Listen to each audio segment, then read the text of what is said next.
kulankani oo uu soo qaban qaabiyay xafiiska xiriirka iyo horumarinta gobolka Nugaal ayaa waxa ka soo qayb galay inta badan hay'adaha samafalka maxalliga ah waxaana looga wada hadlayay sidii ay u wada shaqayn lahaayeen mas'uuliyiinta gobolka iyo hay'adaha samafalka wadaniga ah ee ka jira gobolka Nugaal.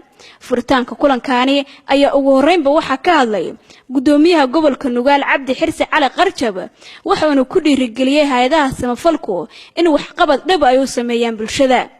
baabuurta ama hay'adaha assessmentiga sameeynaya oo iska yaacay iyagoo aan meel aadin in yimaadaan xafiiska horumarinta mashaariicda in yimaadaan waxay wadaan isaga u sheegaan haday iskuul wadaan degmooyinka midka iskuulka u baahan inay iyaga ka helaan midda xanaanada xoolaha dhibaatadeedu ka jirta u baahan inay xafiiska ka helaan midda waxbarashada tuulada u baahan inay xafiiska ka helaan midda amniga iyo security-ga u baahan inay xafiiska ka helaan iyagoo aan baabuur tiro badan iyo boon iyo assessment iyo orad iyo dad shacab ay ku dhaxdhacaan iyagoo aan sameyn inay xafiiska yimaadaan baahidii gobolkuna xafiiska ay ku dhantay degmo walibana ay keento baahideeda xafiiska horumarinta iyo mashaariicda gobolka Nugaal loogu talagalay ay keenaan degmo walina mashaariicda iyadoo ay markaa hesho ama la fulinayo ay toos gudoomiyaha degmada iyo maamulka degmada markaa meesha wax laga qabanayo ay tago la isla ogaado waxa dadka loo qabanayo.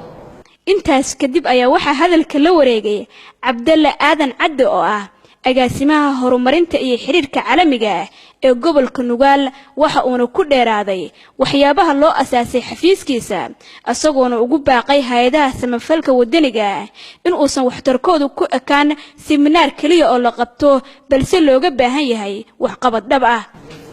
anigu magacayga waa Cabdalla Cadde xiriiriyaha mashaariicda iyo horumarinta gobolka Nugaal.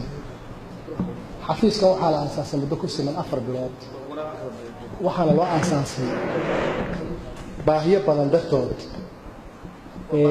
runtii Nugaal waa Nugaal gobolka Nugaal waxa uu ka kooban yahay 5 degmo waa Dangor iyo Ayl godob Jira iyo Garow iyo Buurtile intuba xaruntooda waa halkan baa laga xukumaa. marka xafiiskan runtii waa xafiis saaxiib idin la ah ama saaxiib idin la noqon doona hadba hawsha aad wadaan idin kala qayb qaadan doona.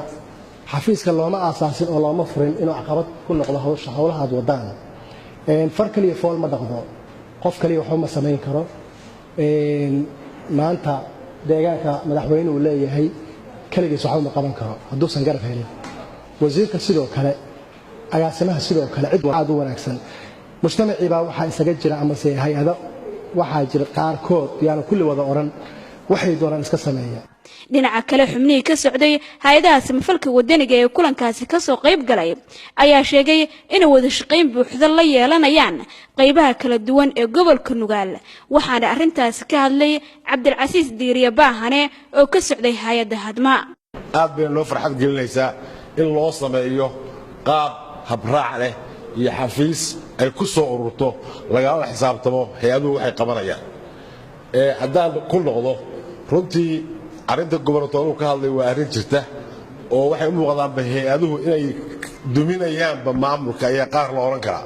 مثلا anigu hadda waxaan ka shaqeeyaa hay'ad niic ha haata niice waxay isku dayayaan xataa dawladdu inaanay waxba ogaan. laba arrimood baa arinta u sababa. mar waa NGO-yo qolo la yiraahdo local NGOs oo ciidda ka batay oo gobolada iyo degmooyinku ay registration siiyaan oo hal qof kaliya uu wato hal qof islaan iyo waxa wadanaya caruurteeda ama nin kaliya baa wato wax capacity building male office xafiis ay leeyihiin malaha hadii la yiraahdo waxa kan jooji ama reer hebel la hor istaagay bay leedahay markiiba qabiil bay shaati ka dhiganaysaa. arintaas waa arin jirta. si kastaba ha ahaatee dhaliilahan loo jeedinayo ururada samafalka wadaniga oo wax qabadkooda muddooyinka ugu dambeeyay ku soo aruuray seminaaro lacag badan lagu qaato ayaa waxa taasi la qaba bulshada qaybaheeda kala duwan ee ku dhaqan deegaanada Puntland. Saciid Axmed Jaamac, Somali Channel, Garowe.